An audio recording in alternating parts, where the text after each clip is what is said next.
title of my study is Understanding Dark Meme Sharing Dynamics on Instagram. The study was conducted under the supervision of Dr. Rituparna Chakraborty. So here if you see, in Instagram we have it's a widely used platform and it has a visual centric format in which memes are shared. And of these memes, one of the prevalent memes are dark memes. First you got to operationalize what is a dark meme. Memes that use dark humor, where dark humors can be operationalized as humors that use centers on topics such as death, violence, such as these things. As for the literature review, we find the various research papers.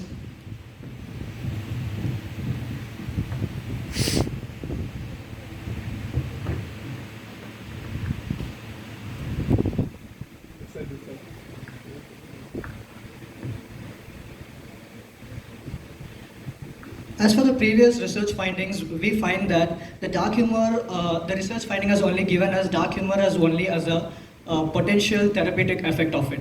But it has missed and lack of specific exploration into the motivations behind sharing dark memes. Why do people even share dark memes apart from the potential effect of the therapeutic effect of it? So based on that, we got 4 research questions.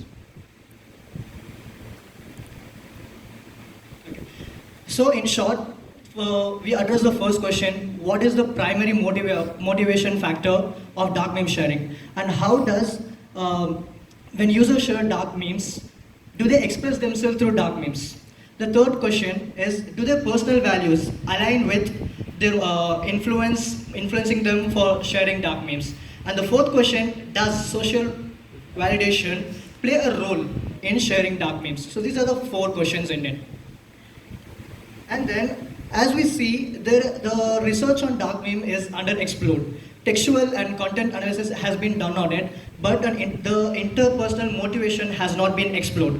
Thus, we require a research on it. So this study has been conducted on individuals of the age participant category of 18 to 29 years old. And furthermore, if you go to the method section, the study has employed a qualitative research exploratory design, which is very well suited to research underexplored phenomenon. And it takes a critical realism ontological stance and a social constructivist epistemological stance. The participants were selected through purposive sampling. The inclusion criteria for the participants is they're supposed to be under the age of 18 to 29. The rationale for this is because these age category, the emerging young adults, 18 to 29 category, are the most primary consumers of Instagram. And the person should use Instagram at least 53 minutes a day. That's have them engage with Instagram. And they shouldn't have any reported active diagnosis of mental disorders.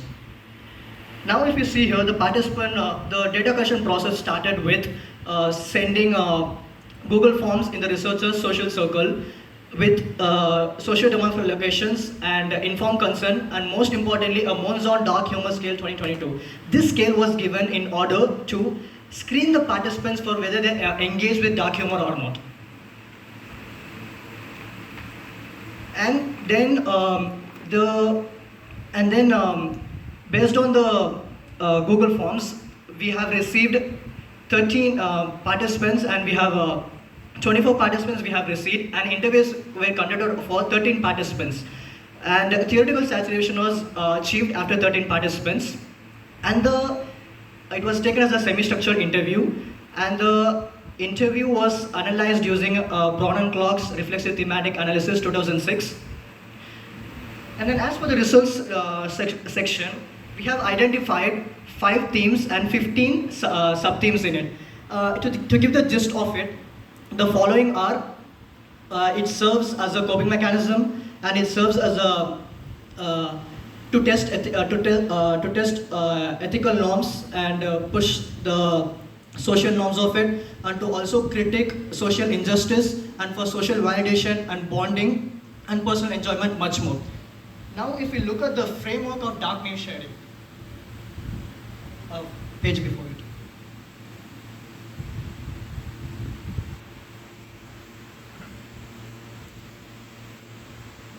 there is a framework.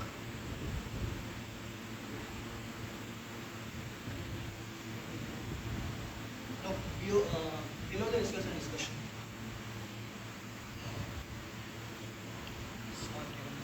So, in short, so participants the Instagram users have these things such as certain needs, such as need for social validation, need for intellectual stimulation, need for voicing out social injustice, and also the personal values such as connection or rebellion or autonomy.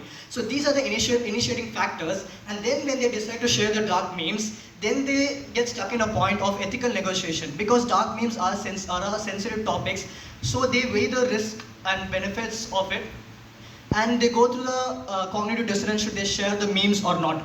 And if they have decided to share the dark memes, they use certain defense mechanisms such as sublimation or compartmentalization or rationalization. And once they decide to share the dark memes, the so-called needs such as, which was previously mentioned, need for social validation, need for intellectual stimulation, need for to voice out social injustice, those needs are fulfilled. And because those needs are fulfilled, now then there is a reinforcement loop, if you see. Because the needs are fulfilled, they continue. This is a reinforcement loop, as also like further explained with Skinner's reinforcement theory. It is well aligned with Skinner's reinforcement theory. And also many theories such as users and gratification theory, social identity theory, algorithm curation theory, humor therapy, all together explain the findings of this research. In conclusion, the research has explored the psychological, social, and emotional aspects of the dark meme sharing behavior. In this, it has its own limitations, such as it has studied only Indian young adults and with only the platform as Instagram. And further research can explore other platforms and other age groups. And this study has given insights into promoting healthy online responsible behavior, because dark memes itself is like a very sensitive in nature. So people sharing it, and also it could also hurt other sentiments, and furthermore, sometimes dark memes go beyond the extent of going to hate memes. Now it finally fits well with the research theme, youth mental challenges, and the mental theme of it, youth's challenges in it. So here we see there is a notion of people who share dark memes are generally evil. But here we see that people who share dark memes also take into the account of like sharing dark memes also has its own negative, as it hurts other sentiments. So by that, I conclude my research. Thank you.